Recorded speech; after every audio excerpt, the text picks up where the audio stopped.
Oficialmente entonces empieza esta sesión de la mesa 4. Ahora lo que vamos a escuchar son ponencias que tienen en común, que tratan complejos productivos científico-tecnológicos en Argentina que están históricamente muy relacionados, que son el nuclear y el espacial, satelital, según como lo llamen, que digamos, están muy relacionados en términos de trayectorias tecnológicas y también, digamos, de las instituciones y empresas que hacen a las respectivas tramas tecnoproductivas.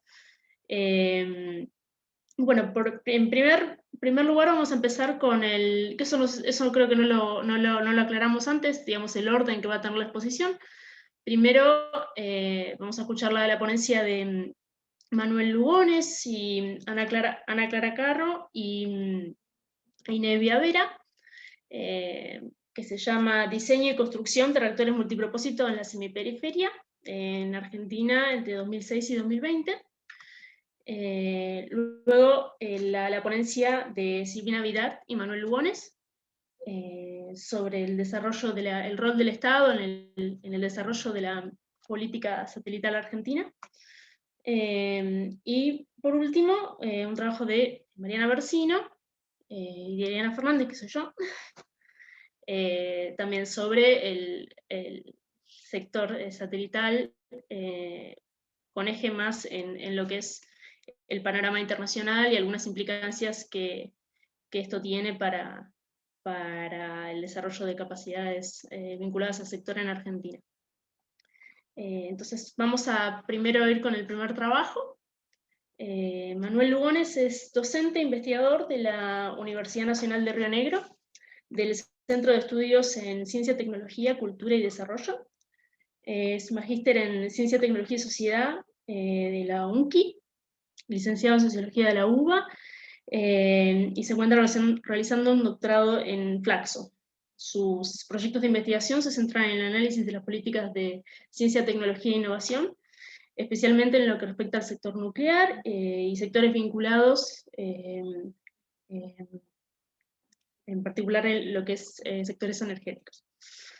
Ana Clara Carro es doctora en Química Biológica por la UBA, es becaria postdoctoral del CITECDE, también es el Centro de Estudios en Ciencia, Tecnología, Cultura y Desarrollo, de la Universidad de Río Negro, y sus temas de investigación se vinculan al análisis de políticas tecnológicas, con especial foco en temas de vinculación y transferencia.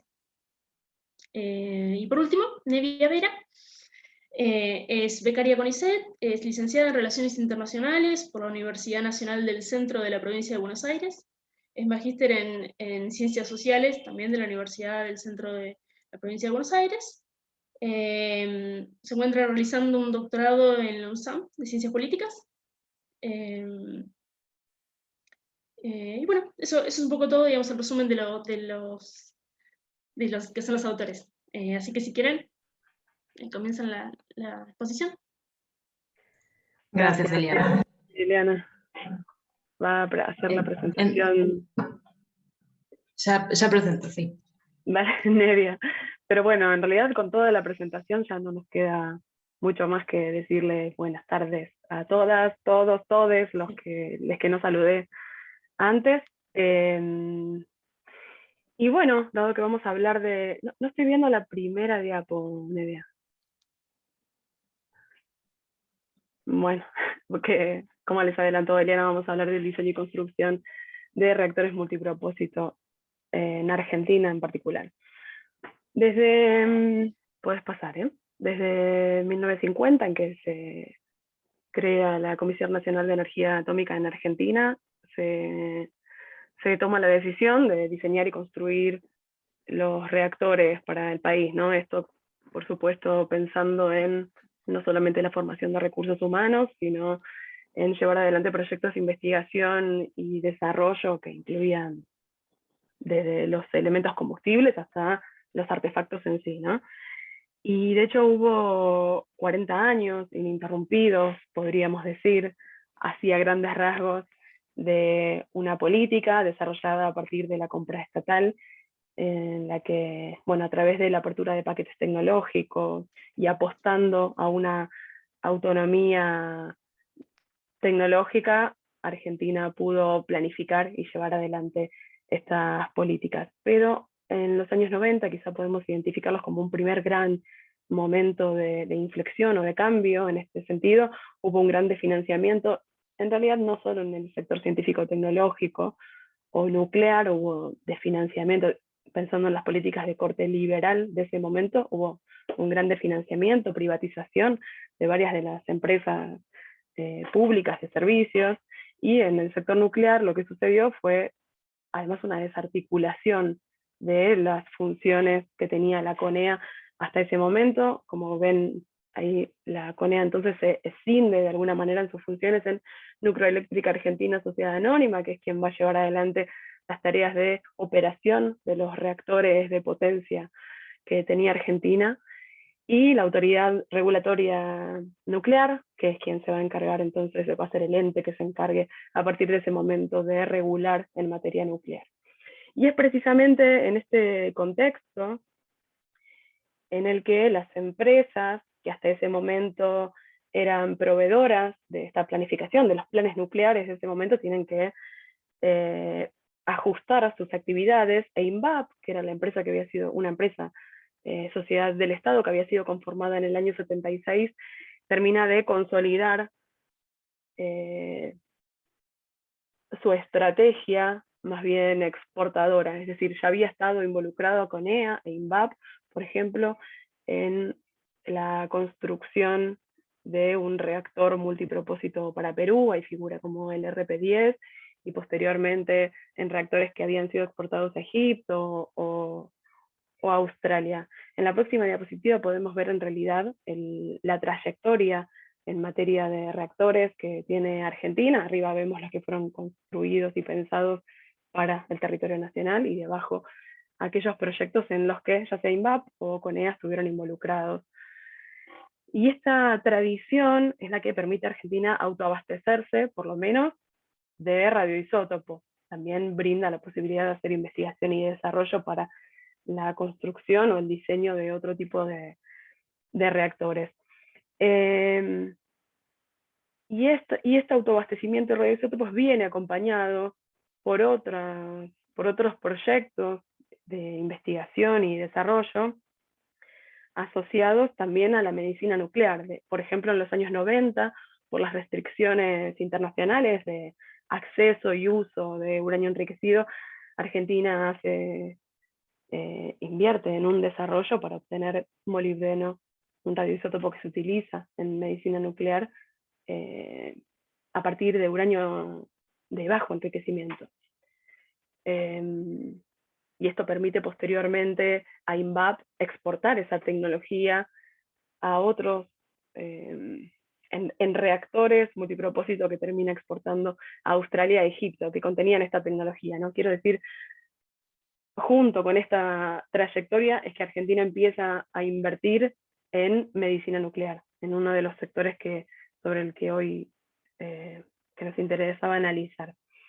A partir del año 2003 se puede observar en las políticas, por lo menos, innovaciones en el plano institucional, simbólico, en materia científico-tecnológica, y se continúa con el desarrollo de la medicina, no solo para el diagnóstico, es decir, para el diagnóstico por imágenes, sino también el desarrollo de terapias, principalmente el tratamiento oncológico. Y se crean instituciones, ahí figuraba la Fundación de Diagnóstico Nuclear, que también acompañan. En este contexto es que, sí, era un logo nomás, en este contexto es que Argentina relanza entonces un plan nuclear en el año 2006, y este plan tiene principalmente 3 ejes de acción. Uno relacionado con la generación eléctrica, sobre el que quizás no hablaremos o no abordaremos tan en detalle, pero otros 2 relacionados con salud pública y con la investigación y desarrollo científico-tecnológico, en los que están directamente afectados los reactores multipropósitos sobre los que estamos pensando. Las implicancias o principales hitos que proponía este plan estaban relacionados con finalizar la construcción de Atucha 2, una central de potencia, con extender la vida útil de embalse, y en particular en medicina nuclear con reemplazar el reactor RA3, que era quien producía la mayor cantidad de molibdeno, cobalto 66, tecnecio, por un nuevo reactor el reactor multipropósito del RA10 que está actualmente en construcción. Y esto derivó en un proceso de integración con Brasil, que también va a construir un reactor multipropósito, y posteriormente, y en base a lo PAL y a estas tecnologías que habían sido desarrolladas en Argentina, el diseño y construcción del reactor PALAS a Países Bajos. Sobre estos tres,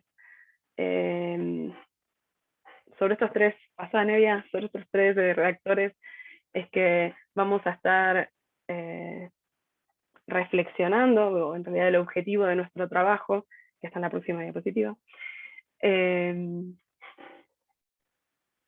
es entonces, a partir de estas experiencias, por un lado, analizar cuáles fueron las políticas a nivel nacional, tecnológicas e industriales que promovieron el desarrollo y producción de los reactores multipropósito, identificar si el desarrollo y construcción de estos reactores permitió generar procesos de escalamiento industrial o integración vertical o con otros sectores de actividad, y explorar, en base a estos vínculos y desarrollos, bueno, condicionantes o oportunidades que tienen estos desarrollos en nuestra condición de país periférico. Creo que solo me quedó aclarar que como nuestra línea temporal es hasta el año 2020, bueno, a partir del año 2015 lo que sucedió fue un nuevo giro hacia políticas de corte neoliberal, y con eso, bueno, hubo un desfinanciamiento al sector científico-tecnológico, al nuclear, y se abandonó además la estrategia o la política de desarrollo a partir del COMPRE nacional. Me había olvidado de ese contexto. Ahí está, gracias Ana Clara. Bueno, yo continúo a partir de acá. Con respecto al primer objetivo que nos habíamos propuesto en torno a analizar cuáles fueron las políticas para impulsar el diseño y la construcción de estos reactores multipropósitos a partir del relanzamiento del programa nuclear, del Plan Nuclear Argentino, y hasta el año pasado, encontramos que, digamos, los principales lineamientos, independientemente de lo que planteara generalmente, o en un marco más general, el Plan Nuclear Argentino, estuvieron dados por el Plan Estratégico 2010-2019 de la CONEA, donde se propone, se impulsa este proyecto de construcción del reactor RA10, en reemplazo justamente en reemplazo del RA3, no solamente para abastecimiento local de radioisótopos, sino también para generar un saldo exportable. ¿Por qué? Porque en ese momento, al momento de plantear este proyecto, Argentina representaba un 2% del mercado mundial de molibdeno 99, y lo que se calculaba es que a partir del 2011 la demanda iría aumentando a un 5% anual, y que se incrementaría a partir del 2016, cuando dejara estar en funcionamiento el reactor NRU de Canadá. Y en este sentido hay que tener en cuenta que Canadá es uno de los mayores productores de radioisótopos a nivel mundial, concentrando un 40% de la oferta, con lo cual los cálculos, digamos, estaban orientados a no solamente al autoabastecimiento, sino también a incrementar el rol de Argentina en el mercado mundial de radioisótopos. Entonces, vinculado además a la lista de medicina nuclear, de los planes nucleares, también se buscó procurar un diseño más adecuado para otras aplicaciones. Por ejemplo, la prueba de combustibles nucleares, aplicaciones vinculadas a la investigación básica y algunas aplicaciones tecnológicas. Con lo cual, este proyecto del RA10 también implicó pensar en el diseño y en la producción de una planta en el diseño y la construcción de una planta de producción de radioisótopos por fisión, un laboratorio de haces neutrónicos y el laboratorio de ensayos materiales irradiados. Como comentaba Ana Clara, en el marco de la COBEN, que es la Comisión Binacional de Energía Nuclear, establecida entre Argentina y Brasil en el 2008, un par de años después, 2010-2011, se decide la construcción conjunta del RMB, el reactor multipropósito brasileño, que al igual que el RA10, iba a estar inspirado, basado en el diseño del Opal, el reactor cuya venta se había concretado Australia en el 2001, y que además también requería el mismo diseño de planta de producción de radioisótopos, de laboratorio de gases neutrónicos, que iban para el RA10 y de almacenamiento de residuos y de laboratorios de ensayos de materiales irradiados. En el 2015, a partir del Plan Núcleo Vida, el Ministerio de Planificación establece los ejes y los lineamientos en torno a los cuales deberían desarrollarse estos lineamientos de la arista de medicina nuclear de los proyectos atómicos argentinos, y como comentaba Ana Clara, en el 2018 se concreta finalmente la venta del reactor Pala. Es una venta que en realidad venía siendo negociada desde el 2007, pero que se había retrasado primero por el impacto de la crisis financiera mundial del 2008 en los países del norte global, y que finalmente termina con la victoria de INVAP en un contexto de competencia con empresas de extensísima trayectoria y competitividad internacional como Areva de Francia o Caeris de Corea del Sur, ¿no? Todo esto perdón, me puse el cronómetro para no pasarme mucho el tiempo, lo estoy vigilando. Todo esto en un contexto que, como decía Ana Clara, implicó muchos vaivenes económicos al interior de Argentina que implicaron una reducción presupuestaria muy importante y el atraso de estos proyectos. Con respecto al segundo eje, o al segundo objetivo, mejor dicho, donde nos habíamos preguntado qué pasaba con estos procesos de escalamiento industrial y de integración con otros sectores de actividad, lo que pudimos ver es que hay varios actores involucrados en este proceso, sobre todo en lo que tiene que ver con el RA10, como universidades nacionales, La Plata, San Juan y UNSAM, específicamente en lo que son estudios hidrogeológicos, estudios de amenaza sísmica o estudios de percepción social.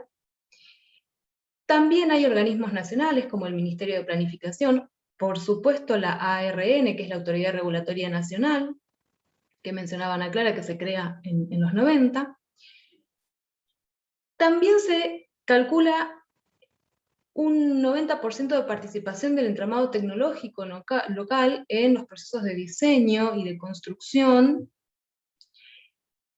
Y por supuesto que al incorporarse el proyecto del RMB de forma paralela al RA10, esto implicó la vinculación y la cooperación con organismos de otros países, específicamente de Brasil, como la CNEN, la Comisión Nacional de Energía Nuclear de ese país, y Amazul, o Amazonia Azul, que es una empresa recientemente creada hace muy pocos años de tecnología en defensa de Brasil.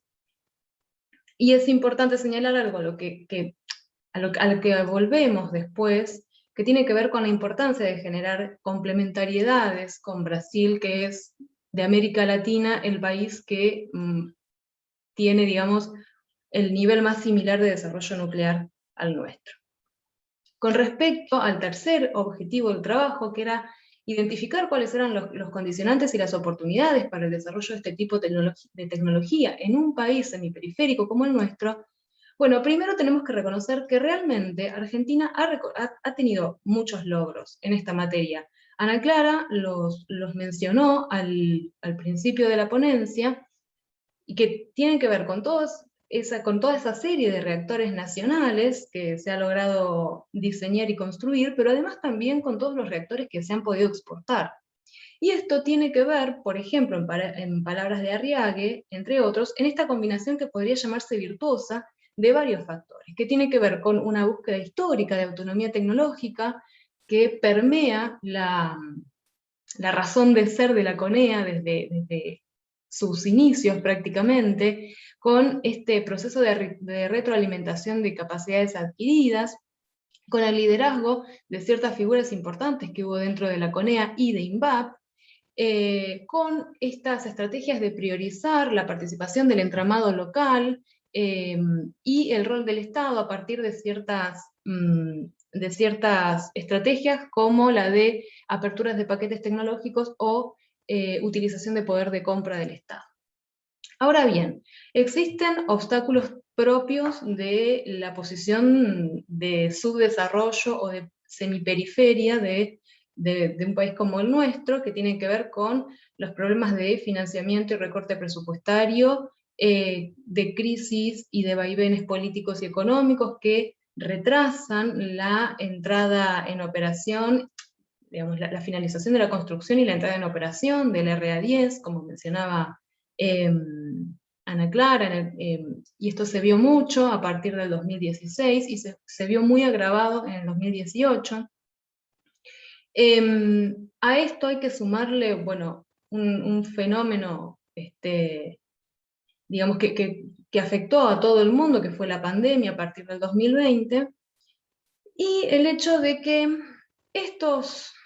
este diseño y construcción de reactores responde más bien a una estrategia de productos basados en proyectos, es decir, que responden a demandas específicas, con lo cual no se trata de un proceso que busca el escalamiento, ¿sí?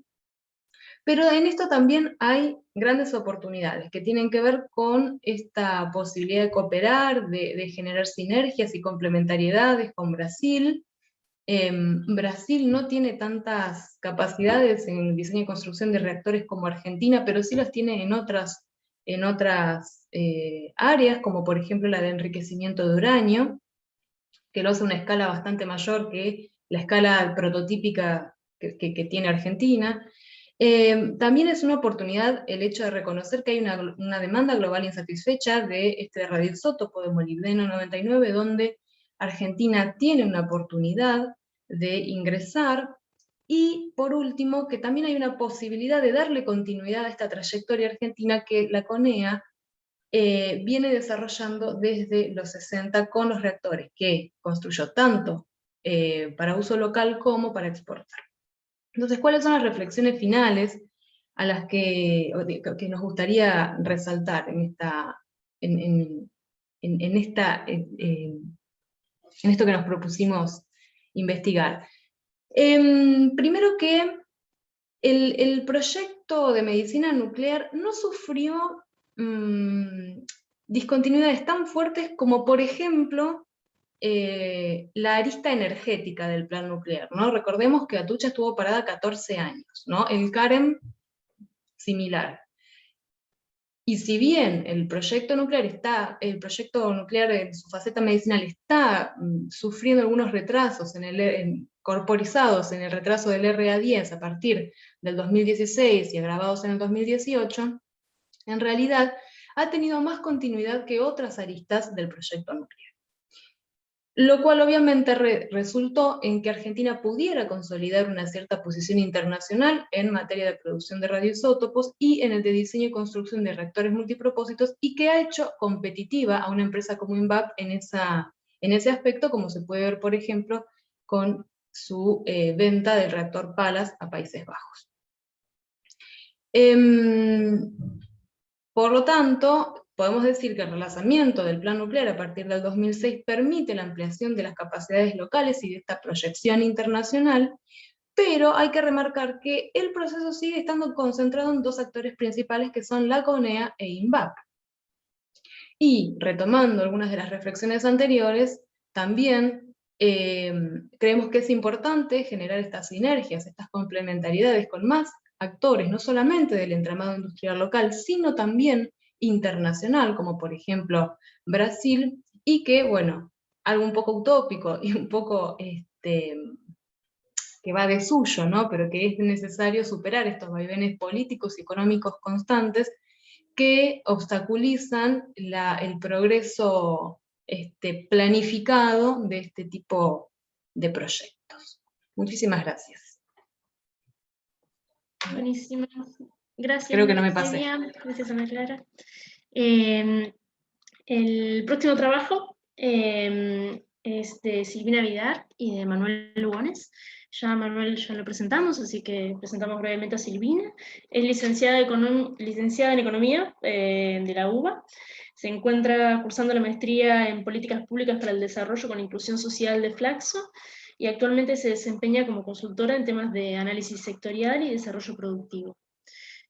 Bueno, a continuación sería el rol del Estado en el desarrollo de una industria satelital en Argentina entre 2003 y 2020.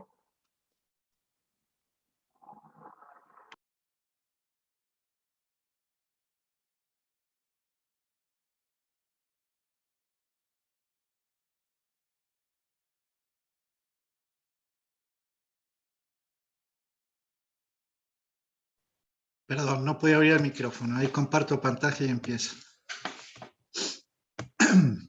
Bueno, ahí se ve, ¿no? Bueno, ¿qué tal? Sí, Buenos días a todos y todas. Muchas gracias. Bueno, la ponencia nuestra que armamos con Silvina, el rol del Estado en el desarrollo de una industria satelital en Argentina 2003-2020, digamos, la idea es presentar resultados preliminares de un proyecto de investigación que es en buena medida el trabajo de tesis que está realizando Silvina para la maestría en Políticas Públicas de Flaxo, y que está guiado sobre 3 objetivos específicos. De ahí el título: por un lado, mirar el papel del Estado en el desarrollo de una industria satelital como un estudio de caso. A partir de ese estudio de caso, poder ver cuáles son las políticas tecnológicas e industriales que ha implementado el Estado para desarrollar ese sector o esa industria, y poder de alguna manera analizar cuál ha sido el impacto de las mismas en términos de generación de un sector tecnoproductivo de alto valor agregado. Y en términos más generales, de alguna manera, este estudio de caso lo que nos permite es aportar elementos a una discusión más amplia para poder reflexionar en países como los nuestros, países semiperiféricos, que es un poco el título de la mesa, o uno de los puntos clave de esta mesa. ¿Cuál es el rol del Estado? No solo en la producción de bienes y servicios intensivos en conocimiento, sino a partir de estas políticas, en qué medida se pueden promover o inducir procesos de cambio estructural. Procesos de cambio estructural que de alguna manera nos permitirían pensar cómo países como los nuestros pueden modificar el tipo de inserción que tiene el sistema económico mundial, si uno de alguna manera retoma la categoría ciencia y periferia. Nosotros lo que tomamos es de alguna manera similar a lo que después van a presentar Eliana y Mariana. Es una concepción más amplia de lo que implica la industria satelital e insertarla en lo que la OCDE o López y Pasquini en distintos trabajos llaman economía del espacio, que distinguen este sector como en 3 grandes componentes: infraestructura, aplicaciones y actividades científicas y tecnológicas, que en otros términos también algunos autores llaman el downstream, que es la parte de infraestructura, que tiene que ver con estaciones terrestres, vehículos de lanzamiento, diseño y desarrollo de satélites de telecomunicaciones, geoestacionarios, pero también de otro tipo, que son hacia donde aparentemente se va a volcar el desarrollo de la industria, que son de media órbita. Y el upstream, que son empresas que, ya sea que algunas participan en el desarrollo de la infraestructura o del downstream, u otras que en realidad, aprovechando esa infraestructura, agregan valor a servicios satelitales.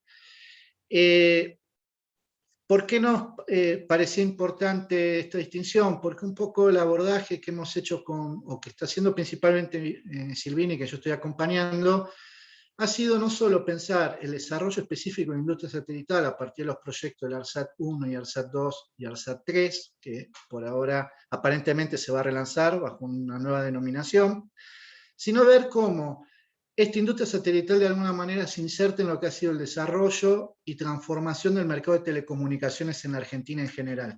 ¿Y por qué meter el mercado de telecomunicaciones? Porque si uno mira hacia dónde se está volcando el sector de telecomunicaciones satelitales, hoy está enormemente, el mercado está en un 90% concentrado en lo que es la distribución de contenidos audiovisuales, esto es en televisión digital abierta o televisión digital hogareña, no televisión digital abierta, perdón, sino en el acceso a televisión digital hogareña, Y las conexiones mar, aire, tierra, esto es que desde un satélite yo puedo conectarme con un avión o un barco que están volando, o un barco que está en alta mar.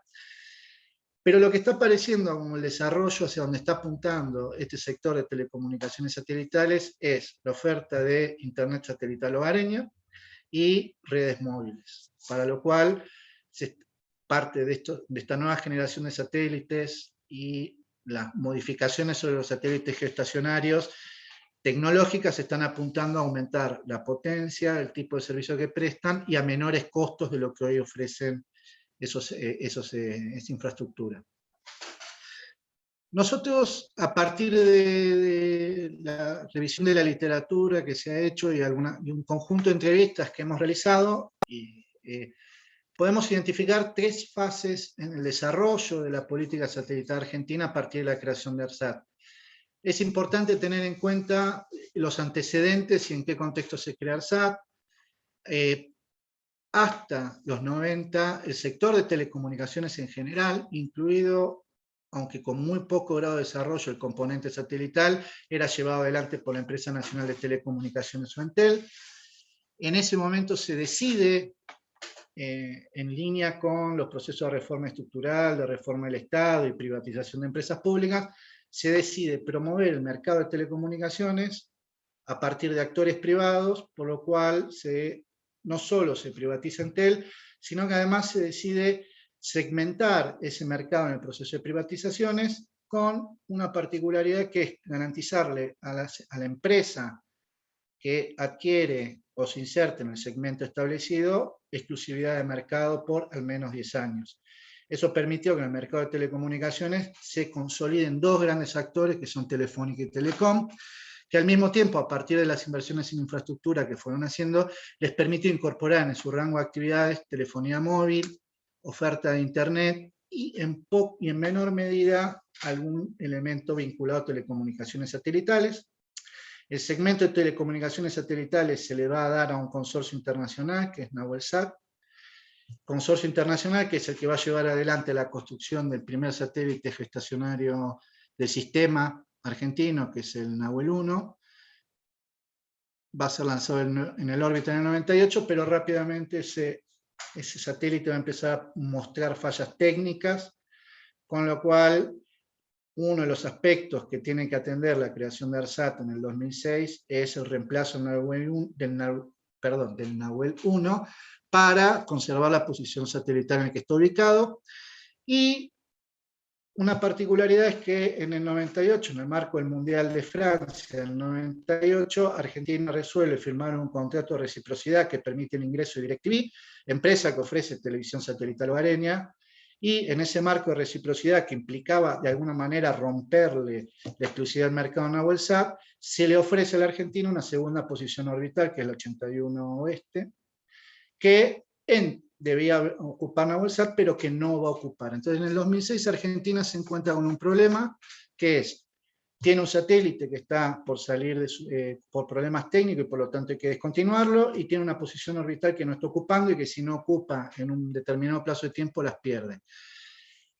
A diferencia de lo que había ocurrido en los 90, el Estado resuelve defender esas posiciones orbitales a través de una empresa pública, y que esa empresa pública, que es ARSAT, se ocupe de que esos satélites sean de diseño y fabricación nacional, para lo cual va a firmar un contrato con INVAP, que era la empresa del sector nuclear, que estuvieron hablando hasta hace recién las chicas con el tema de los reactores multipropósito, que así como se había incursionado en la exportación de reactores multipropósito a Egipto y a Australia en los 90, había sido el arquitecto del Plan Satelital Científico Argentino de Observación Científica de la Tierra de la Comisión Nacional de Actividades Espaciales, con el desarrollo de los satélites de observación, los SAC y los SAOCOM. Entonces, aprovechando esas capacidades, se firma el contrato con INVAP para el desarrollo de ARSAT 1 y 2, satélites que van a ser lanzados en el 2014 y 2015. El punto interesante de esta primera fase es que el desarrollo del proyecto o de la política satelital, como mencionaron las chicas con relación al tema de los reactores multipropósito, estuvo centrado en la gestión de proyectos y en la resolución de un problema específico, que es defender las posiciones orbitales. Ahora, hacia el final de esta primera fase que nosotros identificamos, aparece un elemento que le va a ARSAT incorporar nuevos objetivos, que es la política de inclusión, o Plan Nacional de Conectividad con Inclusión Social, lo cual implica que ARSAT debe asumir las tareas de gestionar lo que fue el proyecto de televisión digital abierta, TDA, y la RFF, que es la Red Federal Troncal de Fibra Óptica. En 2011 hay un cambio en el directorio de ARSAT que va a llevar adelante una reorientación de la empresa de gestión de proyectos a gestión de servicios. Un poco lo que a esta nueva gestión le preocupaba es que vamos a tener los satélites, pero a partir de eso, ¿qué es lo que vamos a desarrollar como política de telecomunicaciones? Con, además, el agregado de que tienen que cumplir con estos dos nuevos objetivos, que es atender la inclusión, la conectividad con inclusión, a partir de TDA y la RFF. Esto implicaba, además de que ARSAT, de prestar los servicios de telecomunicaciones satelitales, se debía convertir en un prestador mayorista de Internet. Entonces ARSAT se va a organizar en 4 grandes áreas de negocio: servicios satelitales, TDA, Data Center, que está orientado exclusivamente a atender las demandas del Estado Nacional, y la RFF, o Red Troncal de Fibra Óptica e Internet mayorista.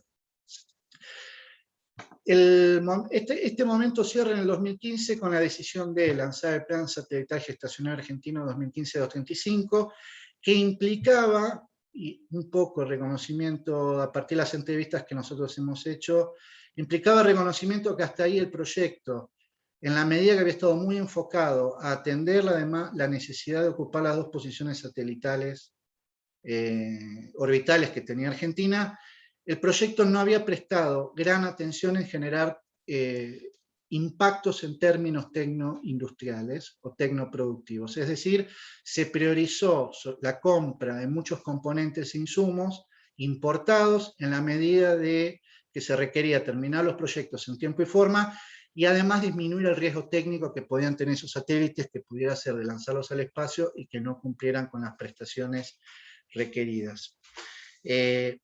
No obstante ello, una de las cosas que había sido declarada por ARSAT como éxito, sobre todo en el caso de ARSAT-1, es que el haberse hecho cargo de los activos NahuelSat había permitido colocar el satélite con buena parte de sus capacidades de servicios ya vendidas a esos clientes que habían heredado de ARSAT, de NahuelSat. Y en este marco de tratar de generar más, digamos, de que el proyecto permita generar una industria satelital y generar encadenamientos industriales, uno de los elementos novedosos que se había propuesto es que, a diferencia de lo que había pasado con ARSAT-1 y ARSAT-2, es que la plataforma satelital no fuera financiado por ARSAT o por INVAP, sino que fuera financiado por el MinSit, emulando las estrategias de europea, en donde los grandes organismos estatales, en este caso vinculados al sector, son los que financian las plataformas satelitales, y las empresas se ocupan del desarrollo de integración y componentes. Esto no va a ser llevado adelante por el cambio de gobierno. Entonces, en la tercera fase, 2016-2019, lo que uno revé es una nueva política en la cual buscó desarrollar y expandir el mercado de telecomunicaciones bajo actores privados. La gran diferencia del 90 es que en este caso a los actores privados no se les garantizó exclusividad del mercado, en parte porque ya tenían un control prácticamente oligopólico o monopólico sobre el mercado. No obstante ello, hubo un intento de someter a competencia a estos actores, habilitando el ingreso de nuevos satélites al sistema satelital argentino, y en particular acá lo que interesa es el intento de asociar ARSAT con Hughes Network Systems, que es una de las empresas que está desarrollando esta tecnología para ofrecer redes móviles e internet digital hogareña, por el cual se comprometía esta empresa a desarrollar ARSAT-3 con la empresa ARSAT, pero con la particularidad de que el satélite iba a ser de propiedad de Hughes Network. Entonces ARSAT quedaba más bien centrado en la instalación de antenas VSAT, que son las que reciben la señal satelital para ofrecer internet. Y en el caso de INVAP, frente a la cancelación de los proyectos que se venían llevando adelante, va a hacer una alianza buscando internacionalizar su actividad satelital, asociándose a esta empresa del sector de defensa turco, que es Turkish Aerospace Industries, por el cual la empresa esta le ofertaba a INVAP una plataforma nueva, una plataforma eléctrica, INVAP hace la integración de componentes. Estos son los resultados en los que hemos llegado. No hemos tomado todavía qué pasó del 2020 para acá, en donde hay un intento de retomar la política satelital, pero bajo condiciones muy distintas a las que se llevan adelante en el 2006. Conclusiones, rapidito. En términos de procesos de cambio estructural, claramente el Estado asume un rol activo a partir del 2006, proyectos que digamos que uno puede encuadrar en términos de proyectos tecnoindustriales o tecnoproductivos, que permitió, más que el desarrollo de tecnologías de punta, justamente en esta idea de minimizar el riesgo y poder cumplir con los plazos, más bien el objetivo fue tratar de ir ganando competitividad, y en esto es clave lo que quedó suspendido, que fue el proyecto satelital que se elevó y se aprobó por ley en el 2015, de ya teniendo las dos posiciones orbitales ocupadas, ahora sí pensar en un desarrollo que permite ir integrando mayores actores a la industria satelital. Entonces, al igual de lo que contaban las chicas que pasó en el sector nuclear, hasta ahora el impacto de lo que uno puede ver se concentra en uno o dos actores, ARSAT e INVAP. No obstante ello, el tener tus propios satélites te permite ganar en autonomía de decisión, y de alguna manera sentar las bases, las posibles bases para el proceso de cambio estructural. En términos de la política industrial y mirar los procesos de transformación productiva, efectivamente, como mencionaba recién, hubo escaso desarrollo de abonamientos productivos, bajo impulso de actividades de innovación. En este sentido, una de las cosas que reconoció ARSAT es que no hubo políticas de promover líneas de investigación en I+D. Esto se pensaba en el acuerdo con el MISIT desarrollarlo a partir de 2015 para el desarrollo de plataformas eléctricas. Y nosotros lo que encontramos justamente es esto, la idea de que el proyecto nace para resolver un problema concreto y con una prioridad en minimizar los riesgos técnicos, y en un aspecto más coyuntural, la discontinuidad de las políticas y el cambio de contexto macroeconómico a partir de 2016. Y con relación al mercado de telecomunicaciones, ARSAT, y esta idea de que se convierta en un proveedor mayorista de Internet, había una lógica de modificar, mediante la intervención de ARSAT en el mercado, de alguna manera el funcionamiento del mercado de telecomunicaciones en términos generales en la Argentina. En particular, lo que se buscaba era ampliar la cobertura, ampliar el acceso a las telecomunicaciones, sobre todo el acceso a Internet, mejorar la calidad y bajar los costos. La información que hemos recolectado hasta ahora, uno por un lado puede decir, el periodo transcurrido de que ARSAT asume el rol de mayorista de Internet y el cambio en la lógica de políticas a partir de 2006 no permitió que ARSAT pudiera tener incidencia sobre el mercado de telecomunicaciones. El otro elemento tiene que ver con que como ARSAT no se planteó, y eso es un poco lo que estamos visualizando, competir directamente con los grandes operadores en el sector, lo que aparentemente uno puede ver que en este segmento del upstream, lo que no hubo fue una creación de nuevas empresas o un mayor componente innovativo local, sino más bien que el impacto de ARSAT fue que permitió para muchas empresas que ofrecen servicios, sobre todo para otras empresas, bajar los costos de esos servicios, ya que no los pagan en dólares, sino que los pagan en pesos. Y alguna estrategia de complementación, de reciprocidad, en este caso con respecto a fibra óptica, en donde ARSAT, por un lado, en algunos segmentos compite con Telefónica y con Telecom en fibra óptica, pero por otro lado es socio. Por ejemplo, en el sentido de que ARSAT le compra el uso, el derecho de uso de ciertos tramos de fibra óptica a Telefónica o a Telecom, y viceversa, ARSAT le vende por la RFF el uso de otros tramos a esas mismas empresas. Esto es un poco a lo que hemos llegado hasta acá. Espero no haberme cedido mucho en el tiempo, Eliana. No vi ningún gesto que me diga que me calle. No, está. Bueno, muchas gracias a todos y todas. Gracias, Manuel. Pasamos ahora a la última ponencia, que se llama Caracterización de la dinámica de la industria satelital internacional y desarrollo tecnoproductivo del sector en Argentina. Es de Mariana Bersino y Irena Fernández, esa soy yo. Mariana Barcino es investigadora independiente de CONICET, es vicedirectora del SEUR, doctora en Política Científica y Tecnológica por la Universidad de Campinas, profesora de la maestría en Política y Gestión, Política y Gestión Tecnológica de la UBA, y profesora adjunta de la UNLP. Y en mi caso, bueno, soy becaria doctoral del SEUR. También me encuentro cursando la maestría y el doctorado en Desarrollo Económico de la Universidad de Quilmes. Así que bueno, si te parece, Mariana, ¿empezás? ¿Tenés el audio? ¿Estás muteada o...? A ver.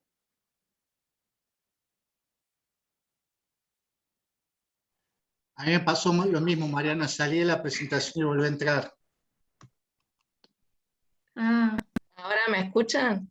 sí, ahí se te escucha. Bien. Me apareció un cartelito, por suerte, que me dijo cancelar el audio. Me pasó exactamente, estoy como Manuel decía en silencio. Claro. Bueno, ya tenía la presentación abierta. Nada, a ver, presentar este tema que se enmarca en el desarrollo de un proyecto de unidad ejecutora del SEUR, en el cual estamos trabajando Eliana y yo, y que se titula Tecnologías Transversales, Actividades Difusoras de Conocimiento y Políticas de Desarrollo en el Territorio, y el objeto, digamos, al que con Eliana nos abocamos es al denominado sector satelital, con el cual tenemos algunas controversias acerca de cómo inclusive denominarlo, pero bueno, en principio este trabajo es como el primer avance que hicimos en el marco del proyecto en relación a la caracterización de la cadena de valor satelital y la evolución de las dinámicas sectoriales a nivel internacional. Para luego intentar en ese marco analizar la dinámica del sector satelital en Argentina. Vamos a ir presentando entonces los resultados. Me quería poner el cronómetro, pero bueno, cualquier cosa, Eliana, me decís. Tomamos tomamos como objeto de estudio la industria satelital, no la economía del espacio, que abarca obviamente otras actividades. En particular, definida, digamos, como lo hace la sociedad la Asociación de la Industria Satelital, que establece 3 sectores: la producción y comercialización de satélites, los lanzadores y segmentos terrenos, y los servicios asociados. Esto sería un cuadro, vamos a empezar a pasar muchos gráficos para tratar de reducir el tiempo para contar todas estas cosas, pero básicamente un gráfico de la cadena de valor que, digamos, está bueno mostrar para después los gráficos de las empresas que iremos mostrando, pero que bueno, se constituye en el mismo sentido que lo definimos recién, con fabricantes, operadoras, proveedores de servicios y usuarios.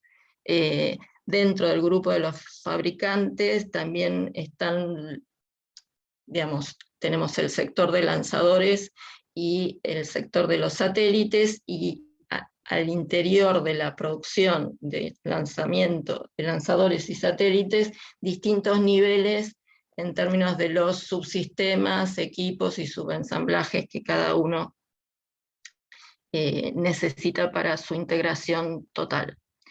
En particular, algo que adelantó ya Manuel, es esta estructura de facturación de la industria satelital, que para el 2020 era de 271 billones de dólares, pero que, mirando en términos de la proporción que cada sector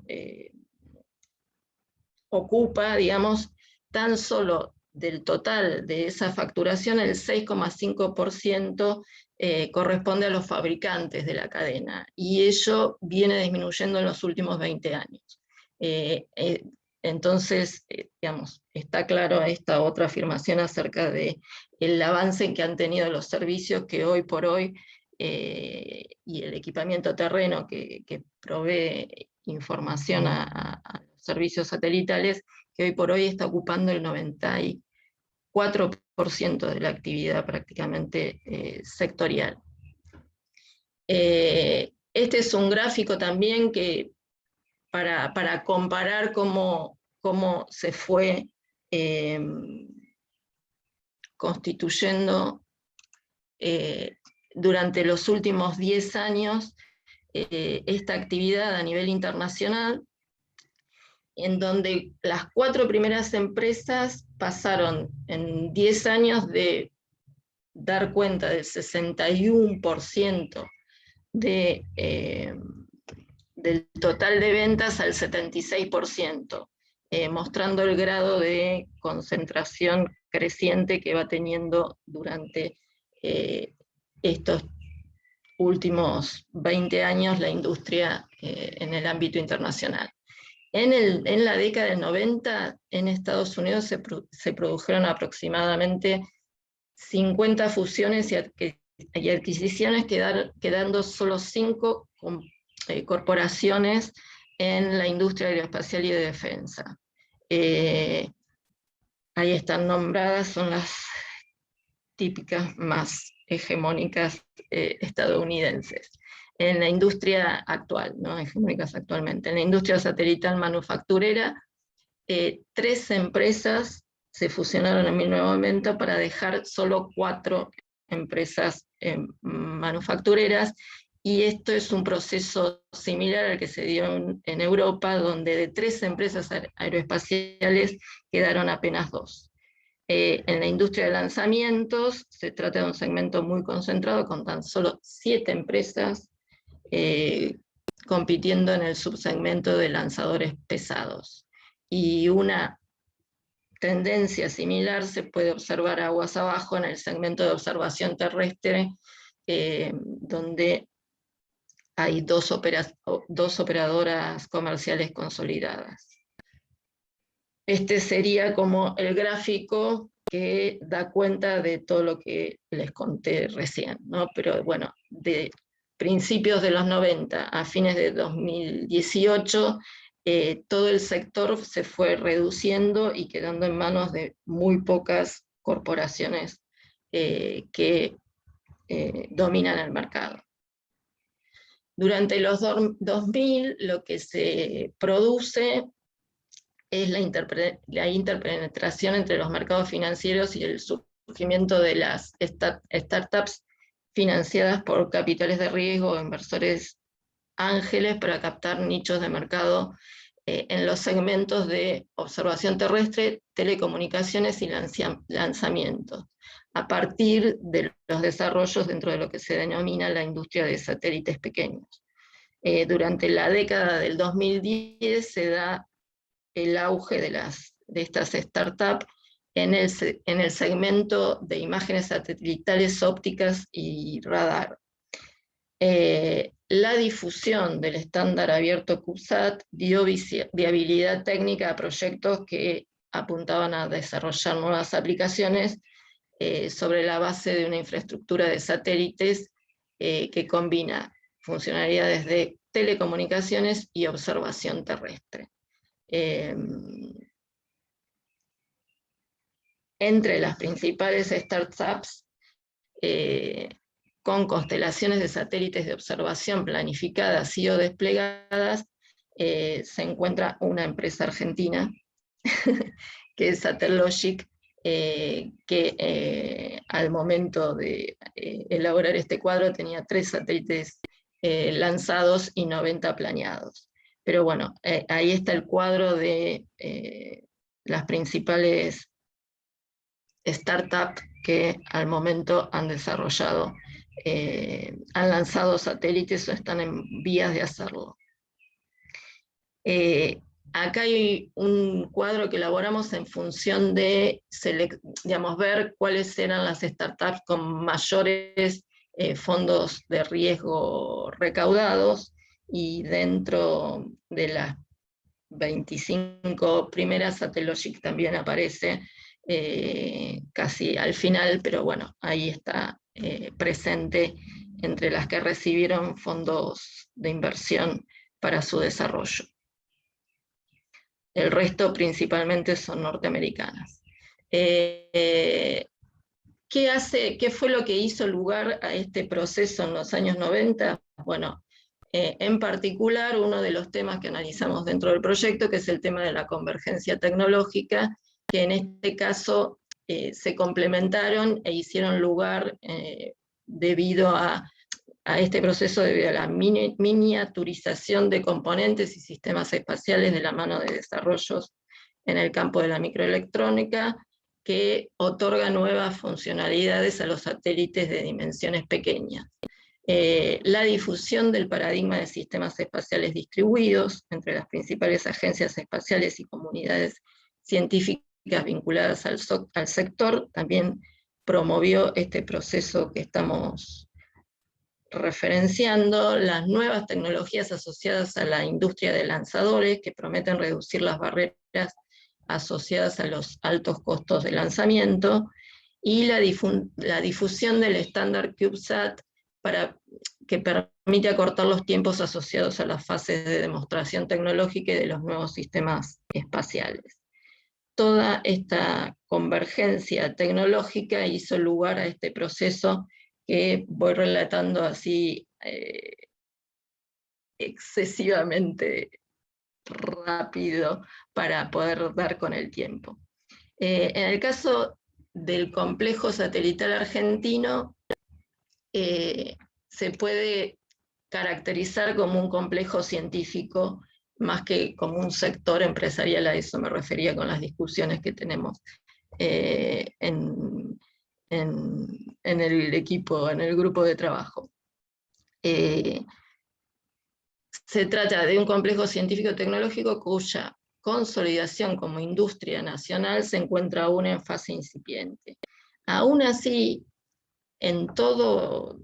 se trata de un caso que en la actualidad tiene actores en todos los niveles de la cadena de valor, con distintas trayectorias, capacidades, modelos de negocios, pero todos los niveles de la cadena de valor cuentan con actores nacionales que participan. La gobernanza del entramado, como ya lo mencionaron en relación al sector nuclear, pero también al espacial, tiene como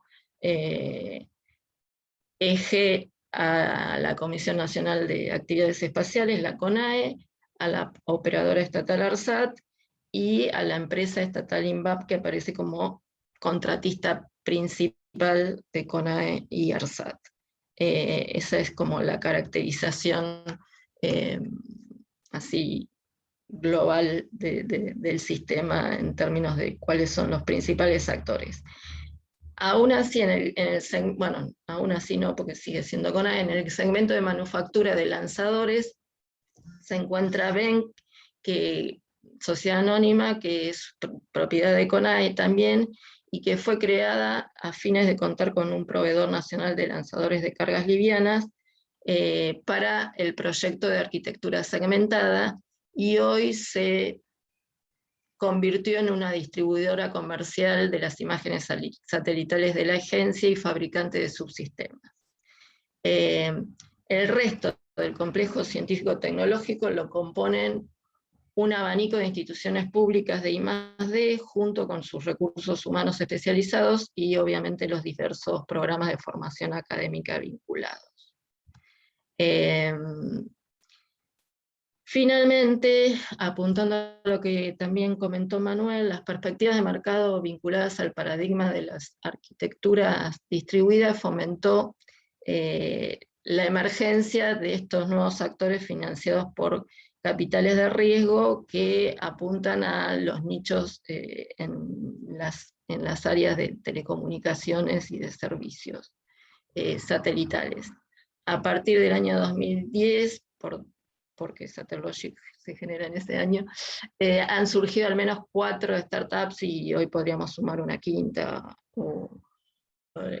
si es que no apareció otra, orientadas a nichos de alta experticia técnica, servicios basados en constelaciones propias de observación, servicios basados en redes de satélites con enlace óptico a tierra para agilizar la bajada de datos de las operadoras, fabricación de lanzadores de carga liviana y partes de CubeSat. Estas serían algunas de las empresas que desde los 2010 en adelante se fueron creando como startups surgidas en muchos casos de su pasaje por alguna de las agencias estatales, por la formación que recibieron en alguna de las agencias estatales que promueven el sector, o que gobiernan el sector. Como para dar también un pantallazo en términos de gráficos del sector argentino, hicimos esta presentación de todos los institutos y instituciones de I+D, bueno, clasificadas por el sector al cual se dedican, pero que constituyen parte de la producción satelital en el ámbito nacional. Y como vemos, no son pocas las instituciones públicas que están enmarcando todos los desarrollos gobernados por CONAE y ARSAT en particular, y en donde INVAP tiene un rol central como empresa pública contratista principal. Pero bueno, ahí están enumerados la cantidad de instituciones públicas que participan de los proyectos, y en términos de localización hay como 4 espacios geográficos en donde se radican la mayor cantidad de empresas vinculadas al complejo, que son Bariloche, Córdoba, Cava y Buenos Aires. Hay que todavía terminar de identificar qué otras empresas se asocian a estas territorialidades en el ámbito nacional del sector, pero en principio tenemos ahí una muestra representativa de un espacio de empresas vinculadas al complejo que constituirían el entramado desarrollado hasta el momento. En el área de fabricación, en empresas de servicios y operadoras, según localización, este quedó armado de una manera distinta, pero bueno, también Cava, Buenos Aires, Córdoba, aparecen como los lugares centrales en términos de operadoras, de empresas de servicios y operadoras del ámbito satelital, servicios de información satelital, servicios de comunicación satelital y operadoras Telcom activas. Conclusiones preliminares, para cumplir con el tiempo. Lo dije todo a las corridas, pero me lo van a tener que agradecer. No sé. La actual fase del paradigma de arquitecturas distribuidas en el campo de las tecnologías satelitales y la convergencia con las tecnologías de la información constituye de lo que hemos logrado percibir hasta el momento, un punto de inflexión en la industria a nivel mundial que implica nuevas oportunidades de inserción en mercados globales, tanto aguas arriba como aguas abajo de la cadena de valor satelital. Esto como una afirmación de lo que estuvimos trabajando. Las perspectivas de mercado vinculadas a este paradigma han dado lugar a la emergencia de nuevos actores financiados por capitales de riesgo en torno a las capacidades del complejo científico-tecnológico argentino. Y dejamos 2 interrogantes a los cuales se pueden sumar mucho más porque nos falta toda la parte de políticas, pero bueno, la emergencia de startups espaciales en Argentina permitiría densificar la estructura del complejo espacial argentino, o bien se trata de una extranjerización temprana de capacidades locales ante la fragilidad de las capacidades del Estado para valorizar los avances tecnológicos de la infraestructura de CIT. Bueno, lo quisimos presentar así, pero hay mucho para hablar y quedamos abiertas al debate. Gracias, Mariana.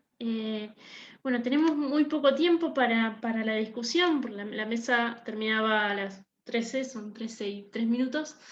Pero si les parece, hacemos una ronda muy corta de comentarios o de preguntas. Si les parece, yo menciono simplemente una pregunta en relación a los trabajos, digamos, a los trabajos de los reactores multipropósitos y al de las políticas de desarrollo de la industria satelital.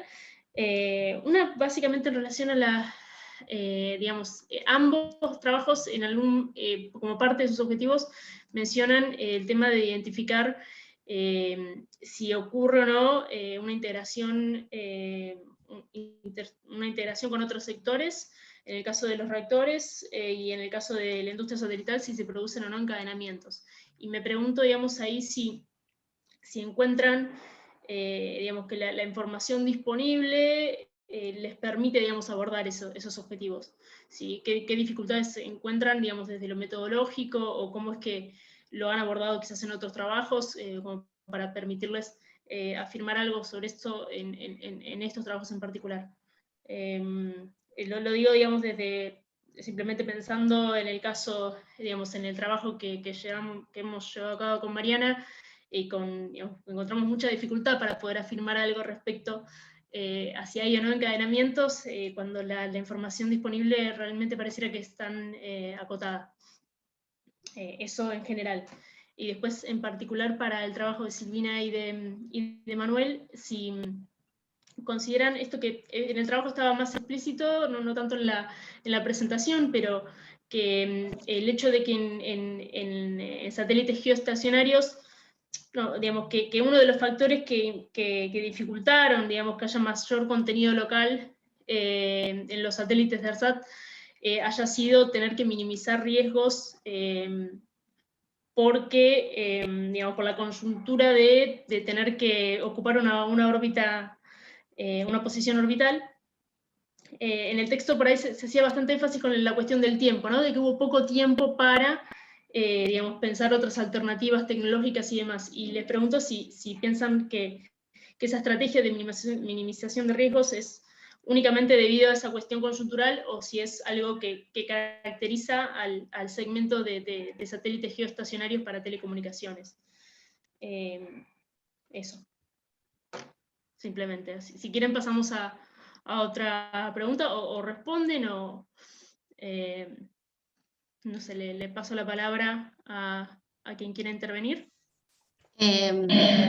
Respecto a esta última pregunta que hacía sobre si respondió a un tema de tiempo efectivamente o no, yo creo que sí, que tuvo que ver con la necesidad de hacerlo en poco tiempo y de minimizar riesgos, y también a una falta de articulación importante, o sea, como que falta de articulación entre diferentes ministerios u organismos públicos, porque capaz, no sé, el objetivo de ARSAT era simplemente como ese, y capaz a nivel planes científicos o industriales se podrían haber incorporado otros objetivos, pero debido a la falta de articulación, como que se quedó simplemente, bueno, hagamos esto en tiempo y forma, minimizando riesgos, minimizando costos.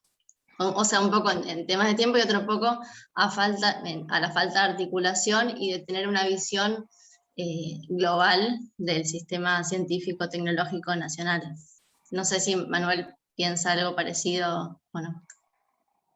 Sí, a ver, en términos prácticos, cuando ARSAT asume el proyecto, tenían un plazo perentorio, entonces no había tampoco prueba de hacer ensayos ni de probar el equipo. Entonces, como dijo Silvina, el tiempo era clave poder llegar a esa fecha con un satélite con tecnología probada. No había manera de hacer, digamos, no podía haber un margen de error ahí, porque si el satélite fallaba, ya no iba tiempo a haber posibilidad de reemplazo. En donde sí pensaban que iban a tener tiempo para hacer desarrollo de nuevas tecnologías y poder incorporar a otros actores era con el ARSAT 3. Y que por eso habían acordado con el MinSit que el financiamiento de la plataforma lo pagara el MinSit, entonces ARSAT podía usar, en lugar de estar usando dinero para el costo de la plataforma, usarlo para el desarrollo de proveedores. De hecho, digamos, lo que Mariana mencionaba, que estuvimos en una mesa, la idea de ARSAT era, a partir de 2015, sí poder usar el poder de compra para desarrollar proveedores privados, ¿sí? Porque además, cuando por ahí una aclaración, cuando con Silvina estamos hablando de encadenamientos, no es tanto la articulación con otros actores públicos, sino la articulación con empresas o industrias privadas del sector. Y con relación a tu primera pregunta, ¿cuál era la más general? Sí, justamente esta cuestión de los encadenamientos, piensan si encuentran dificultades metodológicas para poder dar cuenta de eso, ¿no? Sí, a ver, esto es una opinión personal mía de haber trabajado bastante el tema del sector nuclear en generación eléctrica y el caso INVAP en particular. INVAP es muy reticente de dar información. Ese es el primer elemento. En general, cuando uno le pregunta cuáles son esas pymes que ellos dicen que se han desarrollado en torno a sus proyectos, radar, nuclear, reactores multipropósito, si se fijan, siempre menciona la misma, que es Mecánica 14.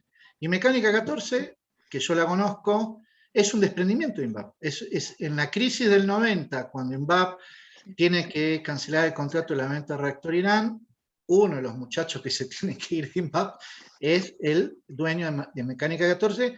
Entonces, uno podría preguntarse hasta qué punto Mecánica 14 es un desarrollo que fue posible, esa empresa se puede desarrollar a partir de los contratos INVAP, o en realidad es alguien que ya venía con expertise técnica y que es una empresa que en realidad solo puede vivir de contrato INVAP, porque uno de los problemas que tiene Mecánica 14 es poder generarse nuevos mercados, y tiene que ver un poco también con la localización. Estamos hablando de una empresa, para los que no lo conocen, metalúrgica de alta precisión. Una de las particularidades de Mecánica 14 es que puede trabajar con aleación, por ejemplo, con aluminio para satélites, o circonio o circaloy para el sector nuclear, que son metales muy caros, y por lo tanto se requiere mucha precisión a la hora de mecanizar para no tener desperdicio y que por lo tanto no aumente el costo de fabricación.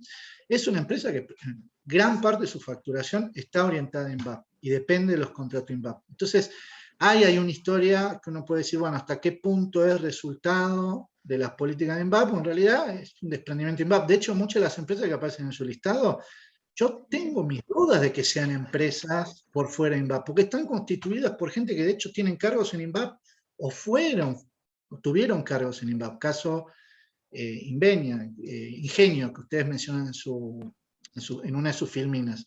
Entonces, efectivamente hay dificultad de acceso a la información porque son actores muy reticentes, en el caso de INVAP, a abrir el listado de sus proveedores.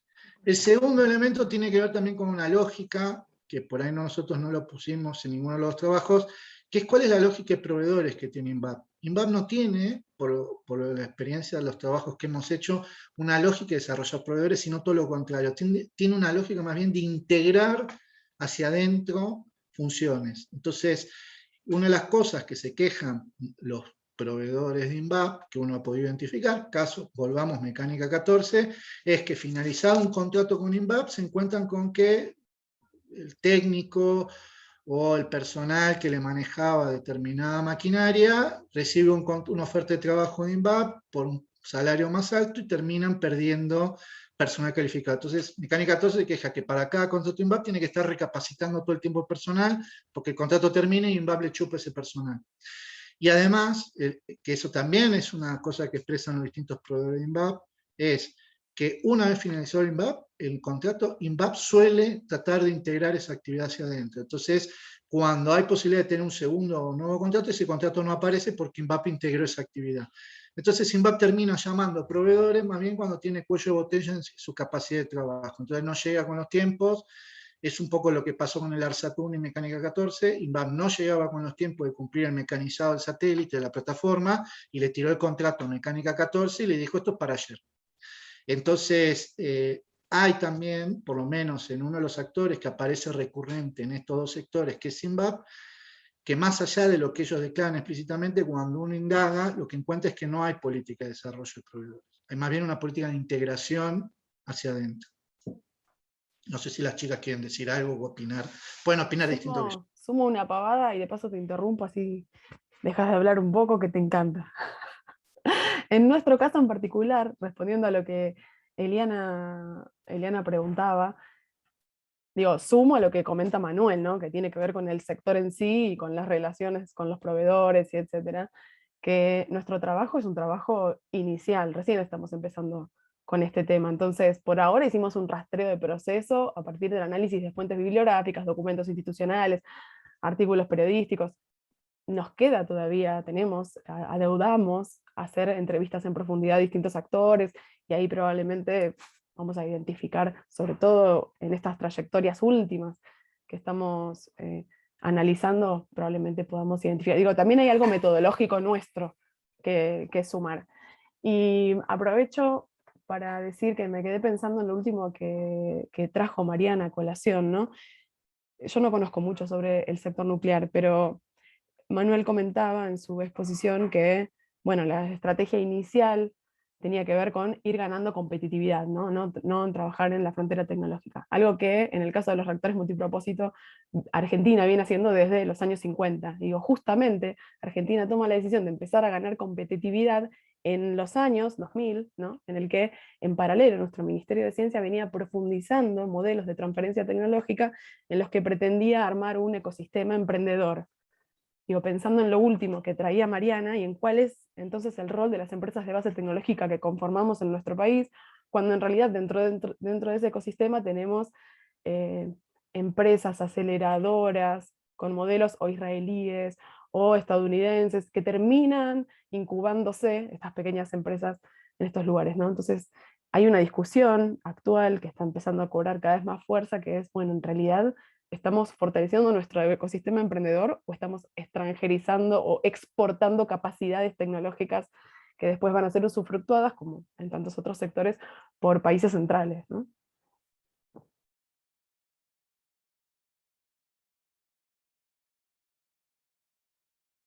En algún punto, el otro punto es, ¿qué posibilidad tenés en esto de extranjerización? Son segmentos que ustedes relataron, están dominados por 5 grandes corporaciones.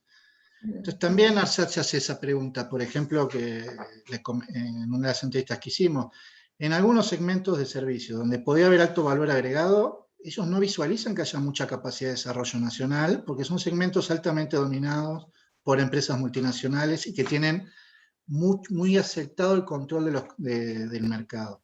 De hecho, ustedes aparece ahí en el listado de operadores, fíjense que están IPASAT y Telesat, son los monstruos en el sector. O Hughes mismo es un monstruo porque está en todos lados, hace satélite, televisión digital, internet, etcétera. Entonces, como que también habría que preguntarse en qué medida es posible en estos sectores competir. En todo caso, yo me preguntaría si no habría que elegir en qué segmentos de estos sectores vos tenés capacidad de competir y de generar un entramado nacional. Sí, yo, digamos, para los que habían trabajado desde las políticas, apuntaba a eso, digamos, cómo se podrían diseñar políticas que tengan en cuenta toda esta estructura de mercado internacional y que visualicen en qué espacio o de qué manera se puede generar algo local que tenga sentido, porque vivimos hablando del potencial productivo de todos estos sectores y bueno, y ahí después no se logra materializar en un entramado local que sume algo, digamos, que sume empleo, que sume valor agregado, lo que fuere. Para mí eso es un desafío de políticas interesante, no pensarlas tanto, bueno, en el marco de las agencias o dentro de las agencias pensar en estos temas. En fin, bueno. Si les parece, porque estamos muy cortes de tiempo, les leo una pregunta de Natalia Berti, que hizo por el chat del Zoom, y cerramos un poco con esa pregunta. ¿Les parece?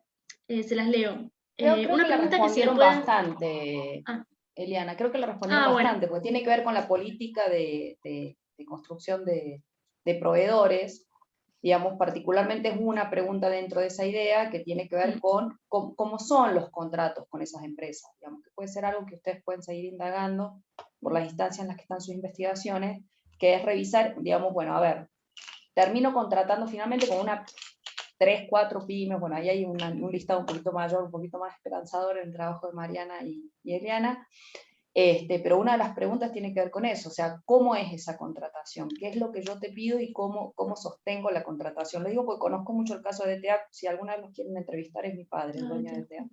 Así que conozco mucho ese caso y digamos, es muy difícil sostener la continuidad porque es muy difícil contratar con el Estado en general, pero cuando te pagan por producto, con una inflación muy alta, con demoras en los pagos y qué sé yo, o sea, realmente es un misterio cómo siguen sosteniendo esa producción, ¿no?